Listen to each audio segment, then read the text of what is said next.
All right, today we're diving into a material that was once, believe it or not, hailed as a miracle.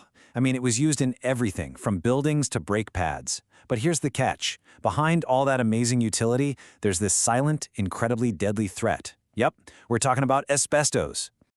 So to really get a sense of just how big of a deal this is, let me ask you a question. When you think about all the possible dangers at work, what do you think is the #1 killer when it comes to occupational cancer? The answer? It's just one word. Asbestos. I mean, just look at this. It's staggering. According to European stats, that huge chunk of the pie represents the nearly 4 out of 5 work-related cancers that are directly linked to asbestos exposure.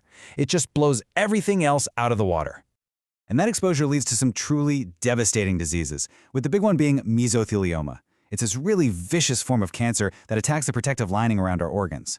And the connection is just crystal clear. More than 4 out of every 5 cases come from breathing in those tiny, invisible asbestos fibers. Okay, so what makes this disease so sneaky? Well, it's not something that hits you right away. No, it casts this incredibly long shadow over a person's life.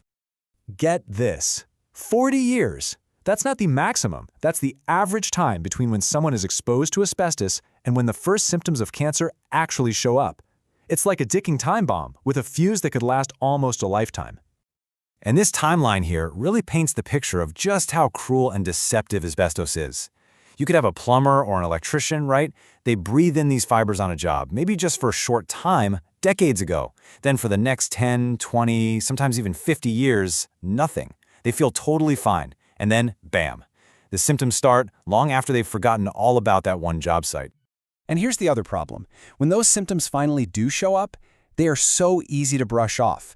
Shortness of breath, a cough that won't go away, feeling tired. I mean, who doesn't feel like that sometimes?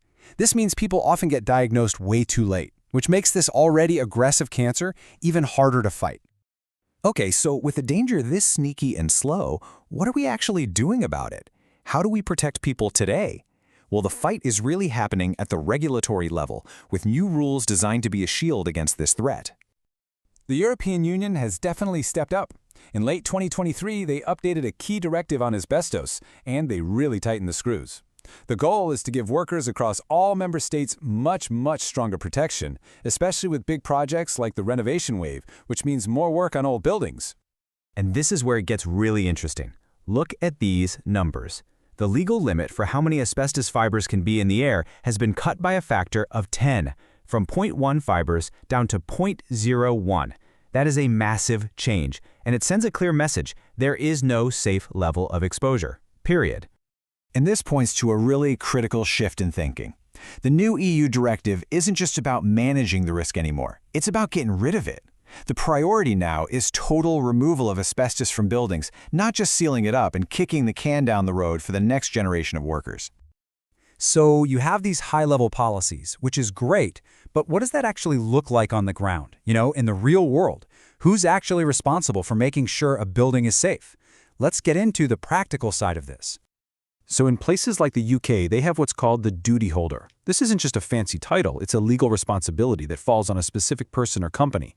Basically, if you own or manage a commercial property built before 2000, chances are that's you. It's a big deal. And being the duty holder comes with a very clear checklist, a 5-step plan. You can't just cross your fingers and hope for the best. You have to go out and find out if asbestos is there, keep a record of it, figure out the risk, make a plan to manage it.